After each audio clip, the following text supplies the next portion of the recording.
રાજેન્દ્ર પટેલના 5 દિવસના રિમાન્ડ મંજૂર કરવામાં આવ્યા છે। બચાવ પક્ષના વકીલ સમીર ગોગદાનું નિવેદન સામે આવ્યું।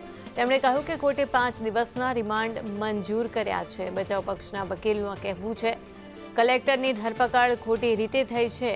કોએક્સ્યુઝના સ્ટેટમેન્ટના આધારે જ અરેસ્ટ કરવામાં આવ્યા છે। નાયબ મામલતદાર ચંદ્રસિંહ મોરીના ચોંકાવનારા ખુલાસાઓ પણ સામે આવ્યા। ચંદ્રસિંહે રિમાન્ડ દરમિયાન ચોંકાવનારા ખુલાસાઓ કર્યા। તેમણે કહ્યું કે લાંચની રકમના 50% કલેક્ટર લેતા હતા, 25% રેસિડેન્ટ એડિશનલ કલેક્ટર લેતા, ત્યારે આર.કે. ઓઝા પણ 10% લેતા હતા। 10% મામલતદાર મયુર દવે, 5% ક્લાર્ક મયુર ગોહિલ લેતું હતું અને 10% ચંદ્રસિંહ મોરી લેતા હતા। ખેતીની આવક કલેક્ટર રાજેન્દ્ર પટેલે આઈટીમાં નહોતા દર્શાવતા આ બાબતનો ખુલાસો પણ રિમાન્ડમાં થયો છે। આજે સવારે ઈડી દ્વારા ડિસ્ટ્રિક્ટ કલેક્ટર સાહેબની સુરેન્દ્રનગર ધરપકડ કરવામાં આવેલી અને નામદાર કોર્ટ સમક્ષ એમને રજૂ કરવામાં આવેલા, જેમાં ઈડી દ્વારા 10 દિવસના રિમાન્ડની માંગણી કરવામાં આવેલી, જેમાં નામદાર કોર્ટે એમના 5 દિવસના રિમાન્ડ મંજૂર કર્યો। માત્ર ને માત્ર કો-એક્યુઝના સ્ટેટમેન્ટના આધારે અમને એક્યુઝ બનાવવામાં આવ્યા છે। બીજી કોઈ પણ રિકવરી એમના ત્યાંથી કરવામાં આવેલ નથી। માર્ચ મહિનાથી 500ની નોટ બંધ થઈ જશે એવી વાત એ માત્ર અફવા સાબિત થઈ છે। સરકારે સોશિયલ મીડિયામાં ચાલતા તમામ સમાચારોને ફગાવી દીધા છે। સોશિયલ મીડિયા ઉપર આ સમાચારો ચાલી રહ્યા હતા કે માર્ચ મહિનો આવશે ત્યારથી જ 500ની નોટ બંધ થઈ જશે। આ દાવા કરાઈ રહ્યા હતા, પરંતુ આ દાવા એક ખોટા સાબિત થયા છે। સરકાર કે રિઝર્વ બેન્કે આવી કોઈ જ જાહેરાત નથી કરી।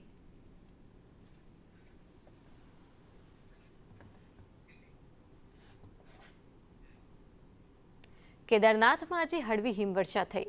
કેદારનાથ ધામમાં સામાન્ય બરફ પડ્યો। હિમાલયની ખીણમાં નહિવત વરસાદ પણ વરસી રહ્યો છે। હવામાન વિભાગે પણ આગામી સમય માટે કોઈ જ આગાહી નથી કરી।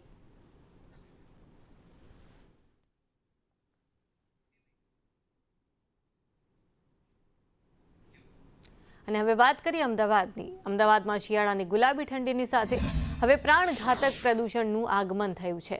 શહેરની હવા એટલી હદે દૂષિત થઈ છે કે લોકો માટે શ્વાસ લેવો પણ હવે જોખમી બની રહ્યું છે। થલતેજ અને શાંતિગ્રામ જેવા વિસ્તારોમાં AQI 200થી 250ની વચ્ચે નોંધાઈ રહ્યો છે, જ્યારે 108 ઇમરજન્સીના આંકડા પણ ગુજરાત માટે લાલબત્તી સમાન છે। અમદાવાદમાં છેલ્લા ઘણા દિવસોથી હવાની ગુણવત્તામાં સતત ઘટાડો થઈ રહ્યો છે। વહેલી સવારે શહેર જાણે ઝેરીલા ધુમ્મસની ચાદરમાં લપેટાયેલું હોય તેવા દ્રશ્યો પણ સર્જાય છે। થલતેજમાં 207 અને શાંતિગ્રામમાં 250 AQI એ શહેરીજનો માટે ગભરાટ ફેલાવી રહ્યું છે। રસ્તા ઉપર ઉડતી ધૂળ, વાહનોનો ઝેરી ધુમાડો અને બેફામ બાંધકામ, આ પ્રવૃત્તિઓએ લોકોમાં ગૂંગળામણ પેદા કરી છે। તબીબોના મતે આ પ્રદૂષિત હવાએ માત્ર ફેફસા જ નહીં પરંતુ હૃદય માટે પણ એટલી જ જોખમી છે। વર્ષ 2025માં ગુજરાતમાં 1.29 લાખથી વધુ શ્વાસની સમસ્યાના ઇમરજન્સી કોલ્સ 108ને મળ્યા, જે ગત વર્ષ કરતાં 5000 જેટલા વધુ છે। એકલા અમદાવાદમાં જ 31,161 કેસ નોંધાયા, જે દર્શાવે છે કે સ્થિતિ ખૂબ જ ભયાનક છે। ત્યારે તબીબો હવે ઘરની બહાર નીકળતી વખતે માસ્ક પહેરવાની અને વહેલી સવારે કસરત કરવાનું ટાળવાની સલાહ આપી રહ્યા છે। અને જો હજુ પણ સમયસર પગલાં નહીં લેવાય તો ગુજરાતની હાલત પણ દિલ્હી જેવી થતાં વાર નહીં લાગે। જોઈએ તો એક તો વાતાવરણમાં ડબલ ઋતુ ચાલે છે। શિયાળો છે એટલે પ્રોપર વધારે પડતી ઠંડી પડતી નથી અને બપોર પછી ગરમી હોય છે, જેના લીધે આપણે દમના રોગ કહીએ છીએ, COPDના રોગ છે, એવા દર્દીઓમાં અત્યારે વધારે જોવા મળે છે। આમાં કેવું છે કે દર્દીઓમાં જે દમના દર્દીઓ હોય, COPDના દર્દીઓ હોય, એ લોકોને નિયમિત આની પ્રોપર એની સારવાર લેવી જોઈએ। અને આવા દર્દીઓમાં જે વાયુ પ્રદૂષણ જે અત્યારે હવામાં આપણે જોઈએ છે કે AQI લેવલ જે વધી ગયું છે, એના લીધે સવારે વાયુ પ્રદૂષણનું પ્રમાણ વધારે હોય છે। જે આવા દર્દીઓ સવારે જતા હોય છે એવું પ્રોટેક્શન માટે એ લોકો ખાસ તો માસ્ક પહેરે, સારો ખોરાક લે, યોગ અને પ્રાણાયામ કરે તો એનાથી ઘણો ફાયદો રહે છે। આમ તો અત્યારે જેમ દિલ્હીની પોઝિશન થઈ છે એવી જ અહીંયા ગુજરાતની હવે જઈ રહી છે। એમાં AQI લગભગ 450 ઉપર હમણાં થોડા ટાઈમ પહેલાં, એ બહુ ઘાતક કહેવાય। પોલીસની તૈયારી કરતા યુવાનો પણ આનો ભોગ બનેલા હોય એવું જણાઈ રહ્યું છે। મુકેશ અંબાણીએ પરિવાર સાથે સોમનાથ દાદાના દર્શન કર્યા। અંબાણી પરિવારે સોમનાથ મહાદેવના આશીર્વાદ મેળવ્યા। જન સુખાકારી અને યાત્રી સુવિધા માટે તેમણે 5 કરોડનું દાન આપ્યું। અગાઉ પણ અનંત અંબાણીએ 5 કરોડનું દાન કરી ચૂક્યા છે, ત્યારે રિલાયન્સ પરિવાર દ્વારા કુલ 10 કરોડનું દાન કરાયું.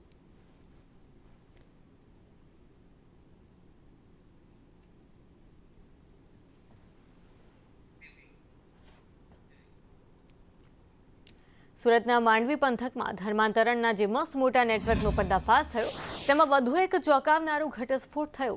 આચાર્ય રામજી ચૌધરી અને ડોક્ટર અંકિત ચૌધરી બાદ હવે આ ષડયંત્રનો હિસાબ કિતાબ રાખનાર વધુ એક શિક્ષક પોલીસના સકંજામાં આવ્યો છે. માંડવી ડિવિઝન પોલીસે લાંબી તપાસના અંતે માસ્ટર માઇન્ડ રામજી ચૌધરીના નજીકના ગણાતા રાકેશ ચંદુલાલ વસાવાની ધરપકડ કરી છે. રાકેશ વસાવા એ વ્યવસાયી અંગ્રેજીનો શિક્ષક છે, પરંતુ પડદા પાછળ તે the pray for everlasting life charitable ટ્રસ્ટમાં રહસ્ય સચિવ તરીકે સક્રિય હતો. ધર્માંતરણ માટે આવતા ફંડનો તમામ હિસાબ રાખવો, કોને કઈ જવાબદારી સોંપવી અને કોનું ધર્મ પરિવર્તન કરાવવું, આ તમામ કાળા 20થી પણ વધુ વ્યક્તિઓને લાલચ આપી ખ્રિસ્તી ધર્મ અંગીકાર કરાવ્યો હતો. આદિવાસી સમાજની ભોળી જનતાને ગેરમાર્ગે દોરવા માટે તે શાળામાં ભણાવવાની સાથે જ ધાર્મિક પ્રચારના કાર્યક્રમોનું પણ સંચાલન કરતો. અગાઉ યોજાયેલા 3 દિવસીય ધાર્મિક કાર્યક્રમમાં પણ તેની સક્રિય સંડોવણીના પુરાવા મળ્યા છે. એમને પ્રોમિસ આપી, લગ્નનું પ્રોમિસ આપી, લલચાવી, ફોસલાવી અને એમની સાથે શરીર સંબંધ બાંધેલ અને એમનું ધર્માંતરણ કરાવેલ છે. એ અનુસંધાને પ્રાથમિક ફરિયાદ નોંધી અને તપાસ ચાલુ કરવામાં આવેલી અને ત્યારબાદ ફરિયાદીએ વધુ કેટલાક પુરાવા આપેલા અને આક્ષેપો કરેલા કે ભાઈ એમનું ધર્માંતરણ આ કામના મુખ્ય આરોપી અંકિતભાઈ ચૌધરી અને એમના પિતા રામજીભાઈ ચૌધરી દ્વારા કરાવવામાં આવેલું છે. અને એ અનુસંધાને ધરપકડો કરવામાં આવેલી અને એ અનુસંધાને રામજીભાઈ ચૌધરી છે એ મુખ્ય આરોપી, એ ઉપરાંત નવીનભાઈ ચૌધરી છે અને ગુરજીભાઈ પોટિયાભાઈ વસાવા છે, એમ 4 આરોપીઓ છે એની અગાઉ ધરપકડ થઈ ચૂકેલી. એ ઉપરાંત વધુ પુરાવા મળતા ગતરોજ રાકેશ ચંદુલાલ વસાવા રહે અંબાપુર નિશાળ ફળિયું માંડવી નાઓને પણ ધરપકડ કરી અને દિન 5ના નામદાર કોર્ટમાંથી રિમાન્ડ મેળવવામાં આવેલા છે. સાવલીના રાણિયા ગામેથી ઔદ્યોગિક જગતને શર્મસાર કરતી ઘટના સામે આવી. 15થી 18 વર્ષ સુધી કંપનીને પોતાનું લોહી અને પરસેવો આપનારા 30થી પણ વધુ કામદારોને રાતોરાત વોટ્સએપ ઉપર મેસેજ કરી છૂટા કરી દેવામાં આવ્યા. કંપની મેનેજમેન્ટે કાયદાના આદેશોને બાજુ ઉપર મૂકી કરેલી આ ચોહુકમી સામે આજે કામદારોએ કંપનીના ગેટ ઉપર જ ધરણા શરૂ કર્યા. Colour and white master batch company પ્લાસ્ટિકના ઉત્પાદન સાથે સંકળાયેલી છે અને ચોંકાવનારી વિગતો એ છે કે આટલા વર્ષોની નોકરી પછી પણ કામદારોને માત્ર 12થી 13 હજારનું માસિક વેતન આપીને તેમનું આર્થિક શોષણ કરાતું. જ્યારે કામદારોએ પોતાના હક માટે અવાજ ઉઠાવ્યો ત્યારે કંપનીએ તેમને ડરાવવા માટે ગેટ ઉપર બાઉન્સરો તૈનાત કરી દીધા. અત્યારે 30 પરિવારોના ભવિષ્ય ઉપર અંધકાર છવાયેલો છે. ત્યારે હવે શ્રમિકો આરપારની લડાઈના મૂળમાં છે.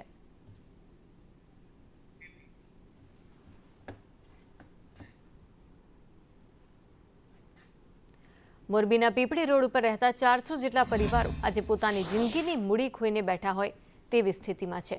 લાઇટ, પાણી અને ગટર જેવી પાયાની જરૂરિયાતો માટે રહીશોને રસ્તા ઉપર ઉતરવું પડ્યું છે. બિલ્ડર દ્વારા કરવામાં આવેલી કથિત છેતરપિંડી અને તંત્રની ઉદાસીનતા સામે આજે રહીશોએ કલેક્ટર કચેરી ખાતે ધરણા શરૂ કર્યા. પીપળી રોડ ઉપર આવેલી માનસધામ 1 અને 2, ત્રિલોકધામ તેમજ ગોકુલધામ સોસાયટીના રહીશો એ છેલ્લા 7 વર્ષથી નરકાગાળ જેવી પરિસ્થિતિમાં જીવી રહ્યા છે. રહીશોનો આરોપ છે કે બિલ્ડર અને તેના વકીલે દસ્તાવેજમાં મકાન બતાવીને છેતરપિંડી આચરી, જ્યારે હવે તેઓ તેને પ્લોટ ગણાવી રહ્યા છે. અહીં સ્ટ્રીટ લાઇટ નથી, પીવાનું પાણી નથી, ગટરની લાઈનો પણ એ માત્ર કાગળ ઉપર જ છે. આ સુવિધાઓથી વંચિત રહીશોએ અનેકવાર પોલીસ અને તંત્રને રજૂઆતો કરી છે, પરંતુ પરિણામે માત્ર આશ્વાસન મળ્યું છે. આજે રહીશોનો આક્રોશ ફાટી નીકળ્યો હતો ત્યારે મોટી સંખ્યામાં મહિલાઓ અને વૃદ્ધો કલેક્ટર કચેરીએ ન્યાય ન મળે ત્યાં સુધી હટવાની ના પાડી હતી.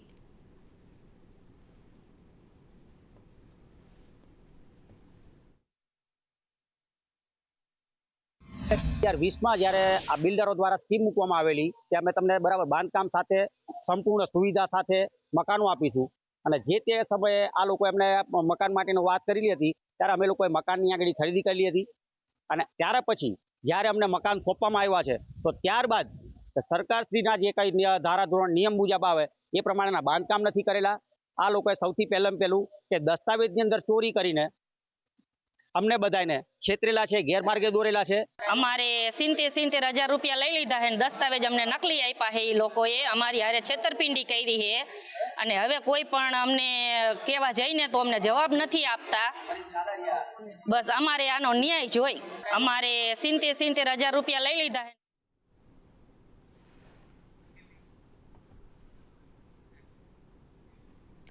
સાબરકાંઠામાં હુડા મામલે છેલ્લા 108 દિવસથી ચાલી રહેલ આંદોલન આખરે સમેટાયું. 11 જેટલા ગામના ગ્રામજનોના ઉગ્ર આંદોલનને લઈ તંત્ર આખરે ઝૂક્યું. અર્બન ડેવલપમેન્ટ ઓથોરિટી દ્વારા 11 ગામની હુડામાંથી બાકાત રાખવાનો નિર્ણય લેવામાં આવતા ગ્રામજનોમાં ખુશીની લહેર ફરી વળી છે. આ બંધનું એલાન, સરકારનું બેસણું જેવા કાર્યક્રમ અને સરકારમાં વિવિધ પદ ઉપર કાર્યરત 10,000 જેટલા કાર્યકરોએ રાજીનામું આપવાની ચીમકી ઉચ્ચારતા તંત્રએ નમતું જોખવાની ફરજ પડી.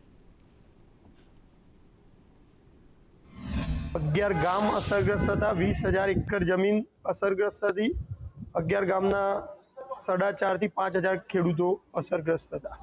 આવનારા સમયમાં 11 ગામના જશ્નનું આયોજન, જશ્ન ના કહેવાય પણ વિજય ઉત્સવ કહેવાય, એનું આયોજન આપણે હડિયોલ મુકામે કરેલું છે, જ્યાં હિંમતનગરના વેપારીઓને પણ આપણે આમંત્રણ આપવાના છીએ. સહકારના જે નેતાઓએ આપણને સમર્થન આપ્યું હતું, આપણે એમને પણ આમંત્રણ આપવાના છીએ. જમવા સાથે, રાસ ગરબા સાથે ભવ્ય આયોજન 20,000 થી 25,000 માણસનું હડિયોલ મુકામે 18 તારીખે સાંજે 4:30 થી 10 વાગ્યા સુધી આપણે કરવાના છીએ. અમારા 11 ગામ માટે અર્બન ઓથોરિટીમાંથી અમારા 11 ગામ જે બાકાત કરીને રદ કર્યા એ બદલ અમે ગુજરાત સરકારનો ખૂબ ખૂબ આભાર માનીએ છીએ. અમે આ આંદોલન 108 દિવસ સુધી જે ચાલુ રાખ્યું, જેમાં અમારા 11 ગામના તમામ ભાઈઓ બહેનો માતાઓએ જે સહકાર આપ્યો તે બદલ એમનો હું દિલથી આભાર માનું છું.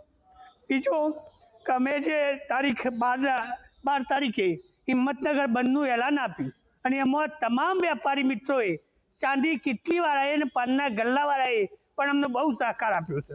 એ બદલ અમે હિંમતનગર શહેરીજનોનો પણ ખૂબ ખૂબ આભાર માનીએ છીએ. હવે પછી પણ સરકાર ફરીથી આવું કોઈ પણ કાર્ય અમારા 11 ગામ પર ન કરે એવી પણ અમે સરકારને વિનંતી કરીએ છીએ. ગઈકાલે રાજ્ય સરકાર દ્વારા હુડા અંગે જે નિર્ણય લેવામાં આવ્યો છે એને 11 ગામ વતી અને હુડા સંકલન સમિતિ વતી અમે ખૂબ આનંદની સાથે આ નિર્ણયને આવકારીએ છીએ. અને જે પણ નિર્ણય લેવામાં આવ્યો છે એનાથી અમારા 11 ગામ આજે હુડામાંથી બહાર નીકળી ગયા છે એવું એનો અભ્યાસ કર્યા બાદ અમને જાણવા મળ્યું છે. અને અમે ખૂબ આનંદની લાગણી સાથે રાજ્ય સરકારનો પણ આભાર માનીએ છીએ. અને એથી વિશેષ આભાર અમારા 11 ગામના ખેડૂતો અને આ હિંમતનગર શહેરના સૌ વેપારી અને નાગરિકો કે જેમને આ અમારા આંદોલનમાં ખૂબ સારો ટેકો અમને આપ્યો હતો, જેના પરિણામે રાજ્ય સરકારે અમારા આ જે પ્રશ્ન હતો એના માટે એક ખૂબ સારો નિર્ણય લીધો છે. ખેડૂતો માટે ખૂબ આનંદની વાત છે. અમદાવાદ મહાનગરપાલિકાના ગાર્ડન વિભાગમાં 250 કરોડના ટેન્કરને લઈને મોટો વિવાદ છેડાયો. નીલકંઠ એજન્સી દ્વારા મનપા કમિશનરને પત્ર લખીને ગંભીર આક્ષેપો કરાયા કે ટેન્ડરની શરતોનો સરેઆમ ભંગ કરાઈ રહ્યો છે. ટ્રેક્ટર, ટ્રોલી સહિતની વસ્તુઓની ખરીદી માટે બહાર પાડવામાં આવેલા આ મસ્ત મોટા ટેન્ડરમાં નિયમોને નેવે મૂકી વાત કરવામાં આવી રહી છે. જો કે મનપા સત્તાધીશો આ તમામ આક્ષેપોને ફગાવી રહ્યા છે. પરંતુ સવાલ એ થાય છે કે 250 કરોડના આ પ્રોજેક્ટમાં પારદર્શિતા ક્યાં છે? ટ્રેક્ટર અને ટ્રોલી અને અન્ય સાધનોના ટેન્ડરમાં નીલકંઠ એજન્સીએ આક્ષેપ કર્યો કે ટેન્ડરની મૂળ શરતોમાં ફેરફાર કરી અમુક એજન્સીઓને જ ફાયદો પહોંચાડવાનો પ્રયાસ થયો છે. તો બીજી તરફ મનપા છે, મનપાના સત્તાધીશોએ બચાવની મુદ્રા ધારણ કરી લીધી છે. અધિકારીઓનું કહેવું છે કે પ્રાથમિક તબક્કે આ આક્ષેપો તથ્ય વિહોણા છે, છતાં પણ તપાસના આદેશ આપી દેવામાં આવ્યા છે. ત્યારે સવાલ એ છે કે જો આક્ષેપો ખોટા છે તો પછી તપાસની જરૂરિયાત કેમ પડી?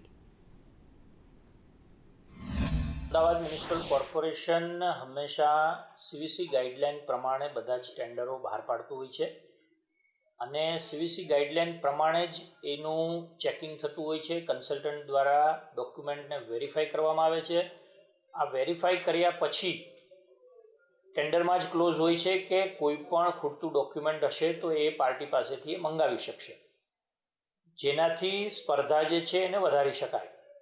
જે પત્રોની આપ વાત કરો છો એની અત્યારે ચકાસણી કરવામાં આવી રહી છે અને પ્રાથમિક તબક્કે એ સ્પષ્ટ છે કે એક પણ સીવીસી ગાઈડલાઇનનો ભંગ થયો નથી. સ્માર્ટ સિટી અમદાવાદ કે જ્યાં વિકાસના મોટા મોટા દાવાઓ કરવામાં આવે છે, પરંતુ વાસ્તવિકતા કંઈક અલગ જ છે. ત્રાગડ ગામમાં રેલવે અને મહાનગરપાલિકા વચ્ચેના સંકલનના અભાવે નાગરિકોએ નરક જેવી પરિસ્થિતિ ભોગવી રહ્યા છે. 1 વર્ષથી અહીં ગરનાળાનું કામ અટકેલું છે અને રેલવે અને મનપા એકબીજા ઉપર દોષારોપણ કરે છે. તંત્રની આ નિર્ભરતા એ જનતા માટે આફત બની છે. જોઈએ આ વિશેષ અહેવાલ.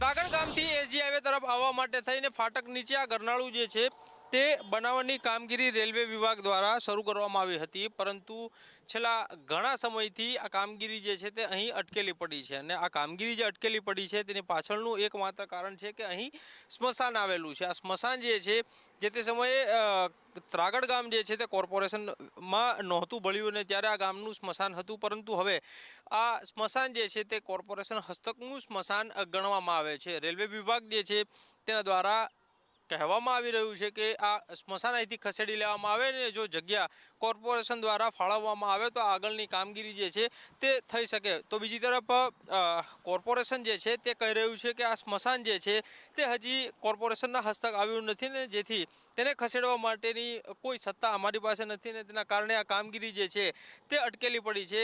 તંત્ર જે છે તંત્રના 2 વિભાગ જે છે તે એકબીજા ઉપર ખો આપી રહ્યા છે અને તેના કારણે લોકોને પારાવાર મુશ્કેલીનો સામનો કરવો પડી રહ્યો છે. કેમેરામેન દિલાવર શેખ સાથે કશ્યપ જોશી, સંદેશ ન્યૂઝ, અમદાવાદ. વડોદરા જ નહીં પરંતુ સમગ્ર ગુજરાતમાં વધતો જતો ટ્રાફિક એક મોટો પડકાર બની રહ્યો છે. ત્યારે વડોદરા ટ્રાફિક પોલીસે શહેરમાં મુખ્ય જંકશન ઉપર સ્પ્રિંગ પોસ્ટ લગાવવાની કામગીરી અત્યંત વેગવંતી બનાવી છે. વાહનોના સતત વધતા ભારણ અને માર્ગ અકસ્માતોને રોકવા માટે આ વ્યવસ્થા આશીર્વાદરૂપ સાબિત થશે. 30 લાખની વસ્તી ધરાવતા વડોદરામાં વાહનોની સંખ્યા 15 લાખને પાર પહોંચી ગઈ છે. જેમ જેમ શહેર ગતિશીલ બની રહ્યું છે તેમ તેમ ટ્રાફિકનો ચક્રવ્યૂહ પણ જટિલ બની રહ્યું છે. અને આ સમસ્યાના ઉકેલ માટે ટ્રાફિક પોલીસે હવે સ્પ્રિંગ પોસ્ટ ઉપર ધ્યાન કેન્દ્રિત કર્યું છે. અકોટા દાંડિયા બજાર, કારેલીબાગ, વુડા સર્કલ અને સોમા તળાવ જેવા મુખ્ય 4 રસ્તાઓ પર આ પોસ્ટ કાર્યરત કરવામાં આવી છે. અને આ વ્યવસ્થાથી વાહન ચાલકો અગાઉથી જ પોતાની લેન નક્કી કરી શકશે, જેનાથી સિગ્નલ ખુલતી વખતે સર્જાતી અફરાતફરી અને ટ્રાફિક જામ એ 50% સુધી હળવો થશે. Narhari circle, nursing home, LNT circle અને સોમા તળાવ ખાતે 4 જગ્યાએ લગાવવામાં આવેલા છે. અને એના કારણે જે લેફ્ટ લાઇન છે, કોઈ પણ સર્કલ છે, જંકશન છે ટ્રાફિકના, એ આખી ક્લિયર રહે છે. અને જેના કારણે સિગ્નલ બ્રેકમાં પણ બહુ મોટી સંખ્યામાં આજે છે ઘટાડો થતો હોય છે, કારણ કે આગળથી તમારી લેન છે એ આઈડેન્ટિફાઈ થઈ જતી હોય છે કે તમારે લેફ્ટ ટર્ન લેવાનો છે. તો ટ્રાફિકનું સુચારું વ્યવસ્થાપન થાય એ અનુસંધાન માટે સ્પ્રિંગ પોસ્ટને, કાર બ્રેકરને એની વ્યવસ્થા અને એની એસ્ટાબ્લિશમેન્ટ કરવામાં આવતું હોય છે. અમદાવાદના દિલ્હી દરવાજામાં દબાણો હટાવવામાં આવ્યા. દુકાન બહાર રહેલા દબાણો હટાવવામાં આવ્યા. સિઝનલ સ્ટોર્સ દ્વારા જે પણ દબાણ કરવામાં આવ્યા હતા તેને આજે હટાવી દેવામાં આવ્યા. સામાન્ય રીતે તહેવારોમાં અહીં ખૂબ જ ભીડ થતી હતી, જેને લઈને કાર્યવાહી કરાઈ.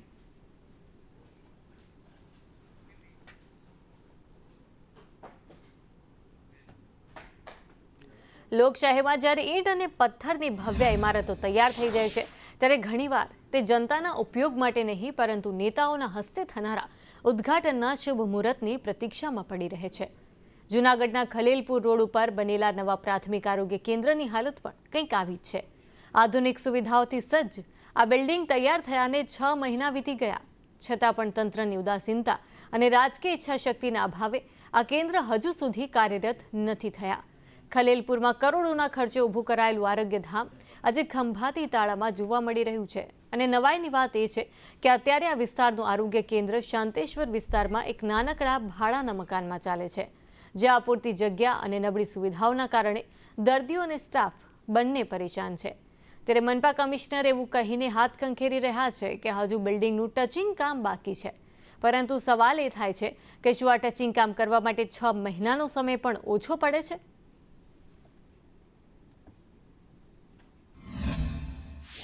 પ્રાથમિક આરોગ્ય કેન્દ્ર જે PHC સેન્ટર કહેવાય એ બનાવવામાં આવેલું 6 મહિના જેવો સમય થઈ ગયો, જેની કામગીરી પૂર્ણ થઈ ગઈ છે, પરંતુ કોઈ પણ કારણોસર કે કોઈ નેતાના ઉદ્ઘાટન માટે આની રાહ જોવાતી હોય, આનું ઉદ્ઘાટન કરવામાં નથી આવતું, જેથી કરીને જે અહીંયા મોંઘા મહિલા આપણે જોઈએ કે સાધનો જે રાખવામાં આવેલા છે એનો વોરંટી પીરિયડ પણ પૂરો થવા માંડ્યો છે.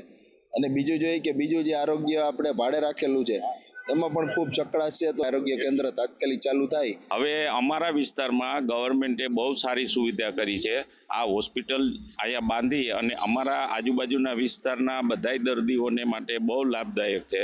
પણ હવે આનું ઉદ્ઘાટન થતું નથી. આ કયા કારણોસર આનું ઉદ્ઘાટન બાકી રહે છે એ અમને કોઈને ખબર પડતી નથી.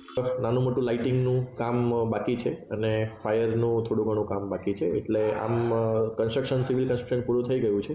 એટલે થોડા સમયમાં આપણે એને શરૂ કરવાનું આયોજન છે. અને હવે વાત કરીએ દેવભૂમિ દ્વારકાની. દ્વારકાના ભાણવડ તાલુકામાં ખેડૂતોની હાલત કફોડી બની છે. એક તરફ કુદરતનો માર અને બીજી તરફ તંત્રની ગોકળ ગાયની ગતિ. ભાણવડ એપીએમસીમાં ટેકાના ભાવે મગફળીની ખરીદી પ્રક્રિયા એટલી ધીમી છે કે 15,500 ખેડૂતોમાંથી હજુ અડધાનો પણ વારો નથી આવ્યો. ખેડૂતોનો આક્ષેપ છે કે અહીં માત્ર વહીવટી ખામી જ નથી, પરંતુ મંડળીઓ દ્વારા થતો ભ્રષ્ટાચાર એ મુખ્ય કારણ છે. ભાણવડમાં રોજના 100 ખેડૂતોની પણ મગફળી ખરીદવામાં નથી આવતી, જ્યારે જામજોધપુર સેન્ટરમાં દરરોજ 400થી 500 ખેડૂતોની જણસી લેવામાં આવે છે. નારાજ ખેડૂતોએ આવેદનપત્ર આપી આક્ષેપ કર્યો છે કે મંડળીઓ બારોબાર પોતાની મનગમતી વ્યક્તિઓની જણસી લઈ લે છે, જ્યારે સામાન્ય ખેડૂત એ લાઇનમાં સડે છે.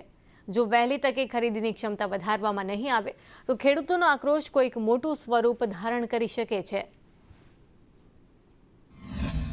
મામલતદારશ્રીને આવેદન આપ્યું છે કે સાહેબ આનામાં તપાસ કરો. જે ભાણવડ એપીએમસીમાં જે મંડળી દ્વારા જે ખરીદી કરવામાં આવે છે એમાં જે સોયાબીન બહારથી લઈને જે નાખવામાં આવે છે અને જે રજીસ્ટર થયા છે એમાં બહુ મોટું કૌભાંડ છે. ભાણવડ એપીએમસીમાં જે ખરીદી ચાલુ છે એમાં રોજના 50 થી 70 ખેડૂતોના નામ આવે છે.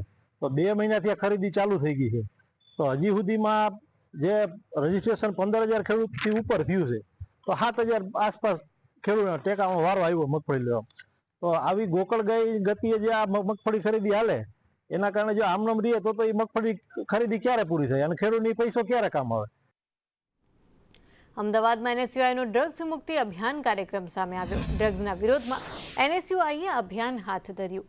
નશાથી યુવાઓને બચાવવા માટે કેવી રીતે કામ કરવું તેને લઈને આ કાર્યક્રમ યોજાયો. મોટી સંખ્યામાં યુવાઓ આ કાર્યક્રમમાં જોડાયા. NSUIના અધ્યક્ષ નરેન્દ્ર સોલંકીનું નિવેદન છે.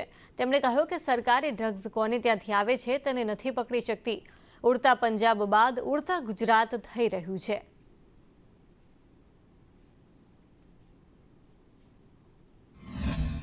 જે ગુજરાતના યુવાનો અને વિદ્યાર્થીઓમાં જે નશાનું પ્રમાણ વધી રહ્યું છે, સ્કૂલ કોલેજમાં ડ્રગ્સ ગાંજાનું પ્રમાણ વધી રહ્યું છે, તેને લઈ અને એક ગુજરાત NSUI દ્વારા આજે પ્રોગ્રામ લોન્ચ કર્યો છે. NSUIનો સંકલ્પ ડ્રગ્સ મુક્ત કેમ્પસ. 2025માં એસીબીની કામગીરીના આંકડાઓ સામે આવ્યા. 171 ટ્રેપ, 19 ડિકોય, 16 DA કેસ કરાયા. સત્તાના દુરુપયોગના 4 કેસ કરવામાં આવ્યા. ત્યારે ક્લાસ 1 અધિકારી વિરુદ્ધ 13 કેસ કરાયા. ક્લાસ 2 અધિકારી ઉપર 35 કેસ થયા, તો ક્લાસ 3 અધિકારી ઉપર 134 અને ક્લાસ 4 કર્મચારી ઉપર 5 કેસ ખાનગી વ્યક્તિ સામે કરાયા. 123 કેસ કરાયા, એટલે કે કુલ 310 અધિકારીઓ અને ખાનગી વ્યક્તિઓ સામે કેસ કરવામાં આવ્યા છે. કુલ 1,72,91,598ની રકમના કેસ કરવામાં આવ્યા અને સૌથી વધુ ગૃહ વિભાગમાં 59, પંચાયતમાં 27 કેસ, મહેસૂલ વિભાગમાં 24 કેસ કરવામાં આવ્યા. સૌથી પહેલાં ટ્રેપ જે થઈ છે એવા કુલ 174 કેસ ટ્રેપના થયા છે. ડિકોય જે કરવામાં આવતી હોય છે એ ડિકોયના કુલ 19 કેસ થયા છે. DAના જે કેસો કરવામાં આવ્યા છે એ કુલ 16 કેસ નોંધવામાં આવ્યા છે. સત્તાના દુરુપયોગના લગતા 4 કેસ કરવામાં આવેલા છે. આ કેસો કયા વર્ગના અધિકારીઓ વિરુદ્ધના છે એની ટૂંકી વિગત આપું તો ક્લાસ 1 અધિકારી વિરુદ્ધ 13 કેસ કર્યા છે. ક્લાસ 2 અધિકારીઓ વિરુદ્ધના 35 કેસ કુલ કરવામાં આવ્યા છે. ક્લાસ 3ના કર્મચારી વિરુદ્ધ 134 કેસ કરવામાં આવ્યા છે અને ક્લાસ 4 વર્ગના જે કર્મચારી છે એમના 5 કેસ કરવામાં આવ્યા છે. જામનગરમાં ખાણ ખનિજ વિભાગ દ્વારા મોટી કાર્યવાહી કરવામાં આવી. 2 જ દિવસમાં 1.5 કરોડનો ખનિજ મુદ્દામાલ જપ્ત કરાયો. જામનગર બાયપાસ ઉપરથી 5 ડમ્પરને પકડી પાડવામાં આવ્યા, જેમાં રોયલ્ટી પાસ વિના જ ગેરકાયદેસર ખનિજ વહન થતું. ત્યારે આગામી દિવસોમાં પણ સઘન ચેકિંગ ચાલુ રહેશે.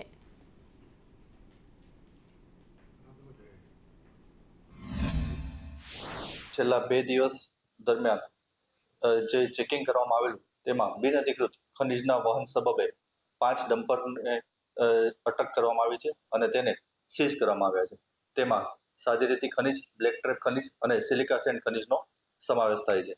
આ 5 ડમ્પરને કાયદેસર રીતે સીઝ કરી અને તેને મૂકવામાં આવેલ છે. તેનો કાયદેસરનો દંડ ભરાવી અને આગળની કાર્યવાહી હાથ ધરવામાં આવશે. અશોક બિશ્નોઈના 14 દિવસના રિમાન્ડ મંજૂર કરાયા છે. કોર્ટમાં 30 દિવસના રિમાન્ડની માંગ કરાઈ હતી, ત્યારે અશોક બિશ્નોઈને ઘાયલ અવસ્થામાં કોર્ટમાં લાવવામાં આવ્યો. બિશ્નોઈને આસામથી ગાંધીનગર લઈ જવાયો હતો. આરોપીએ દાહોદમાં એસએમસીના પીએસઆઈનું ગળું દબાવ્યું હતું અને ગાડીમાંથી ભાગવા જતા પોલીસે ફાયરિંગ કર્યું હતું. ત્યારે આ જ ફાયરિંગમાં બિશ્નોઈને પગે ગોળી વાગી હતી.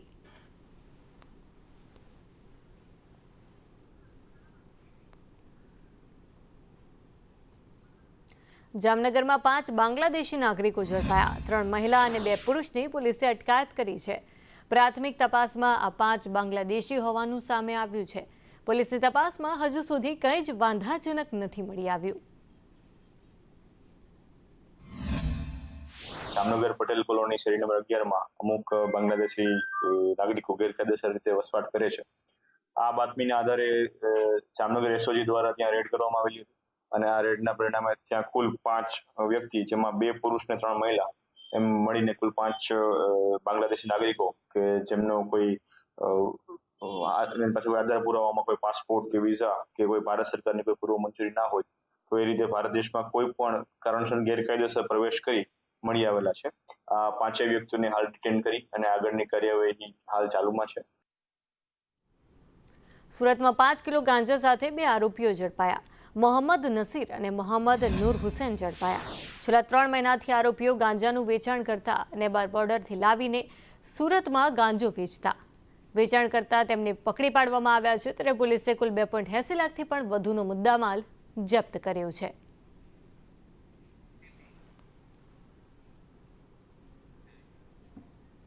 સુરેન્દ્રનગરમાં સોની સાથે ઠગાઈ કરનારો ઝડપાયો. ધ્રાંગધ્રામાં વેપારી સાથે 100 ગ્રામ સોનાની ઠગાઈ કરી હતી. ત્યારે મંદિરમાં લગડી દાન આપવાના નામે જ છેતરપિંડી આચરી હતી. આરોપી 13.47 લાખનો ચેક આપી ફરાર થયો હતો. ત્યારે પોલીસે શૈલેષ ઉધારની ટ્રાન્સફર વોરંટથી ધરપકડ કરી છે.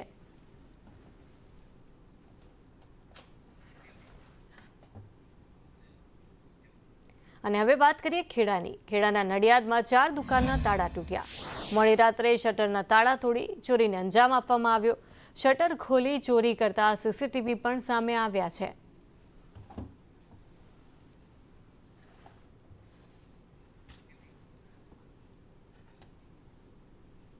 તો આ તરફ અરવલ્લી જિલ્લામાં પોલીસે બાઇક ચોર ગેંગને ઝડપી પાડી છે.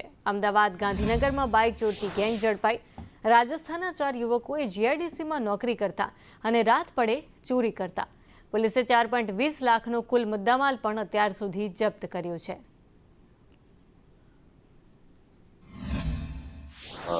અમુક બાઇકો શંકાસ્પદ મળેલી. જે બાઇક ચાલક હતા એમને વધારે ડિટેલમાં પૂછપરછ કરતા એમની પાસે કોઈ પેપર્સ ના હતા. વધારે શંકા જતા જે તે સમયે સ્થળ ઉપર ગજવીર ચૌહાણ, હર્ષ, મહાવીર અને ખુશપાલ એમ 4 આરોપી પકડાયેલા અને ઊંડાણપૂર્વક પૂછપરછ કરતા આ 4 આરોપી પાસેથી 4 બાઇક ઉપરાંત બીજી 4 બાઇક જે એમણે અગાઉ અન્ય જગ્યાએ વેચી દીધેલી ચોરીની, આ બધી કુલ 8 બાઇકો કબજે કરી છે. રાજકોટમાં આંગળીયા પેઢીમાં ચોરી કરનાર આરોપી ઝડપાયો. પોલીસે આરોપીને રાજકોટ એરપોર્ટથી ઝડપી પાડ્યો. 6 માસ પહેલા જ રૂપિયા 1.10 કરોડની તેણે ચોરી કરી હતી. આ ચોરી કરી જયપાલ બસિયાએ દુબઈ ભાગી ગયો હતો. દુબઈથી રાજકોટ આવતા જ એરપોર્ટથી જ પોલીસે તેને ઝડપી પાડ્યો. કોર્ટે આરોપીના 4 દિવસના રિમાન્ડ પણ મંજૂર કર્યા છે. ભાવનગરના વલ્લભીપુરમાં એક ઓફિસમાં ભીષણ આગ લાગી. બુદ્ધેશ્વર શોપિંગમાં એડવોકેટની ઓફિસમાં આગ લાગી. આગમાં તમામ વકીલના ડોક્યુમેન્ટ બળીને ખાખ થયા. ફાયરની ટીમે ભારે જહેમતે આગને કાબૂમાં લીધી. શોર્ટ સર્કિટથી આગ લાગી હોવાનું પ્રાથમિક અનુમાન છે.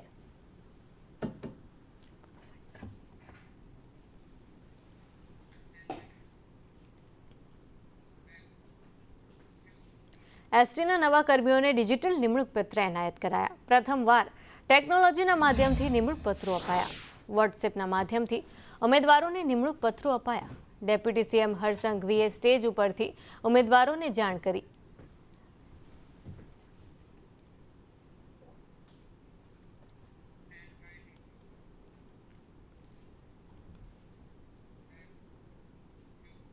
એસટીના ડ્રાઈવર અને કંડક્ટરના નિમણૂક પત્રોનું કાર્યક્રમ યોજાયો. ગાંધીનગરમાં ડેપ્યુટી સીએમ હર્ષ સંઘવીનું નિવેદન પણ સામે આવ્યું. તેમણે કહ્યું કે એસટી વિભાગે 24 કલાક કામ કરે છે. ડ્રાઈવર અને કંડક્ટર બીજાના પરિવાર માટે કામ કરે છે. મુખ્યમંત્રીના હસ્તે 45,000 નિમણૂક પત્ર એનાયત કરાયા છે. ત્યારે 27 લાખ પેસેન્જરનું ટાર્ગેટ અત્યાર સુધી પૂર્ણ થયું છે. 30 લાખ લોકોને સેવા આપવાનું એસટીનું ટાર્ગેટ છે અને નવી બસો ઉમેરાતા 30 લાખનું ટાર્ગેટ પણ પૂર્ણ થશે. હાઈવે અને શહેરમાં ટ્રાફિકનું પ્રમાણ હવે ઘટી જશે અને 2025માં રાજ્યમાં એસટીની 1,714 નવી બસ મુકાઈ છે. 962 સુપર એક્સપ્રેસ, 30 વોલ્વો અને 100 એસી બસ મુકાઈ છે. એસટી હોય તો એસટીના બધા ડ્રાઈવર કંડક્ટર ભાઈ બહેનો, આજે દિવાળીનો તહેવાર છે તો દિવાળીના તહેવારમાં મારા રાજ્યના બીજા નાગરિકો પોતાના પરિવાર જોડે તહેવાર બનાવી શકે તે માટે દિવાળીનો તહેવાર પોતાના પરિવાર જોડે ત્યાગ કરે છે. 365 દિવસ 24 કલાક કામ કરે. એ જ પ્રકારે ગુજરાતના હોસ્પિટલોમાં સેવા આપી રહ્યા સૌ ડોક્ટરો, નર્સિંગ ભાઈ બહેનોને બી હું આજે 2025ના 24 કલાક 365 દિવસ રાજ્યના નાગરિકોને સેવા આપવા બદલ એમનો બી આભાર માનું. આપણા ફાયર બ્રિગેડ હોય કે પછી સફાઈ કામદારો હોય કે પછી વીજળી વિભાગના કર્મચારીઓ હોય, એ જ પ્રકારે રાજ્ય સરકારના બીજા અનેક વિભાગો, આ બધા જ વિભાગો એવા છે કે જે 24 કલાક 365 દિવસ હંમેશા એમ 108ની જેમ કામ કરતા હોય છે. એસટીના ડ્રાઈવર અને કંડક્ટરના નિમણૂક પત્રોનો આ કાર્યક્રમ યોજાયો કે જેમાં ગાંધીનગરમાં મુખ્યમંત્રી ભૂપેન્દ્ર પટેલનું પણ નિવેદન સામે આવ્યું. તેમણે કહ્યું કે આંગળી ચીંધ્યાનું પણ પુણ્ય મળે તો આ ખૂબ જ મોટો અવસર છે. પીએમ મોદીએ લોકો સુધી પહોંચવા હંમેશા પ્રયત્ન કર્યા છે. તેમાં સારી રીતે સહભાગી થવાનો પ્રયત્ન થવો જોઈએ. સારી બસોની વ્યવસ્થા એ સરકારે કરી છે અને સારી રીતે બસ ચલાવવાની જવાબદારી એ તમારા સૌની છે. અમે ક્યાંક પહોંચીએ તે પહેલાં જ રીલ પહોંચી જાય છે. કોઈ પણ વસ્તુ નકારાત્મક લેવાની કોઈ જ જરૂરિયાત નથી. બસના તમામ મુસાફરોને તમારા ઉપર ભરોસો છે અને મુશ્કેલીઓ આવે છતાં પણ મગજ શાંત રાખવું. 2047 સુધી વિકસિત ભારતનો સંકલ્પ છે.